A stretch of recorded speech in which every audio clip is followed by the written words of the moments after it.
日本の皆さん、人がいないのに完璧に整っている街、見たことありますか？僕はあります。場所は多摩ニュータウン、夕方18時、空はオレンジ、ゴミ一つも落ちていない。でも、人がいない、若者ほぼゼロ。聞こえるのは自販機の低い音と風だけ。座っているのが高齢者の数人。正直違和感ありました。僕の頭に浮かんだのは日本ではありませんでした。韓国でした。ソウル、カンナム、ホンデ。夜22時でもネオンが全開しています。塾は満席しています。でもその裏側、2023年韓国の出生率は 0.7 ほどで世界の最低水準なんですよ。ここで重要なポイント。今、うるさい国ほど未来は静かになる可能性が高いです。多摩の静粛を見たとき、僕は気づきました。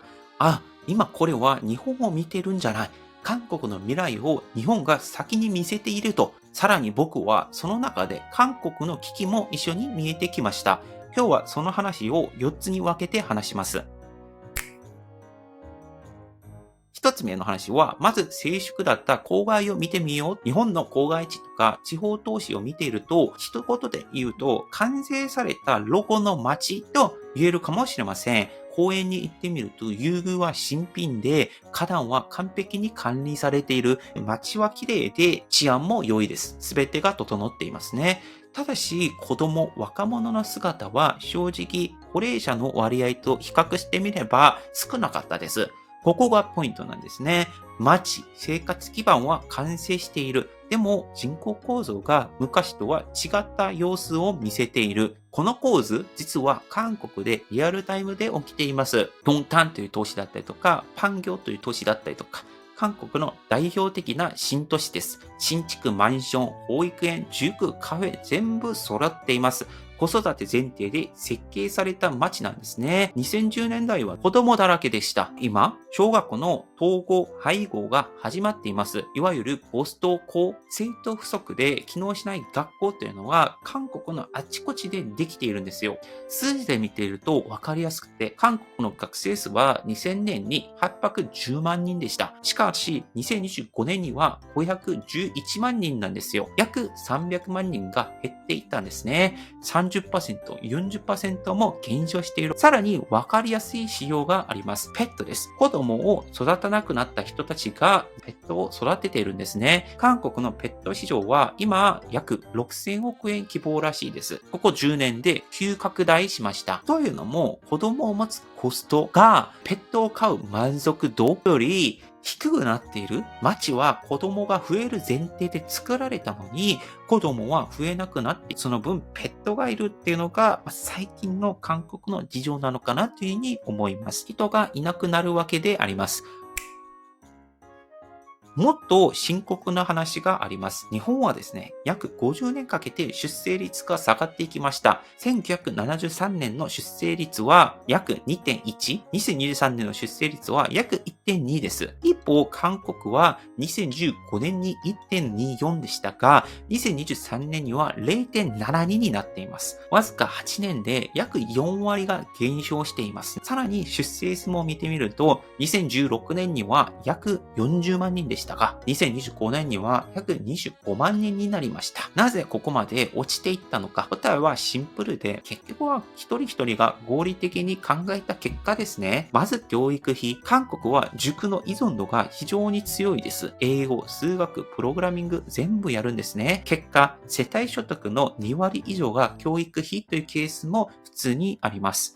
次に住宅ですね。ソウルのマンションの平均価格約1億円を超えます。これは中古マンションも合算した数字となります。この2つを合わせるとどうなるか、家を買うとか子供の教育をするっていうのが高いコストになってしまうわけなんですね。ここで若者は考えます。子供を持たない方がリスクが少ないってなるんですね。これが今韓国で起きている出産回避の合理性です。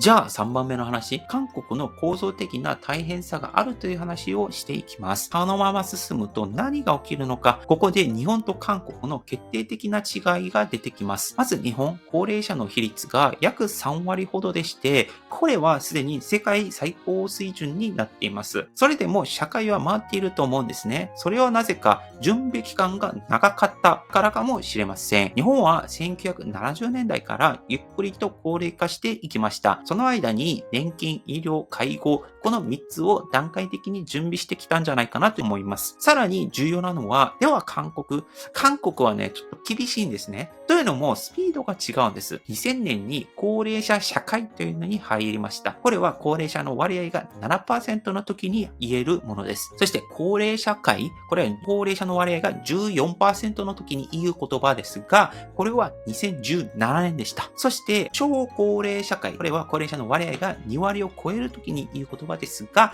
これは2024年でした。わずか約25年で高齢者社会から高齢社会、超高齢社会になったんですね。日本は50年かけてやってきたものを韓国は25年。そうすると何が起きるのか。制度が追いつかないんですね。代表例が年金なんだと思います。韓国の国民年金は1988年にスタートしています。日本の場合ですと1961年にスタートしているそうなので、27年遅れているんですね。さらに未納問題とか、加入率の低さっていうのも続いてきている。結果どうなるか。高齢者の貧困率っていうのは残念ながら OECD の中ですとかなりよろしくない状態で4割以上が高齢者の中で貧困しているっていう話です。つまり3人に1人が老後が厳しいという現実がありまして、ここまで整理すると、日本はゆっくり高齢者していて、高齢者がある意味守られてきたのかもしれない。でも韓国はこの5年、10年で急に進んでいて、それを準備できるような時間がなかった。さらに若者は将来への不安があるから子供を持たない方がいいかもってなってしまう。そうするとこの人口の構成がどんどんバグっていくっていうのが、今の韓国の状況なのかなというふうに思います。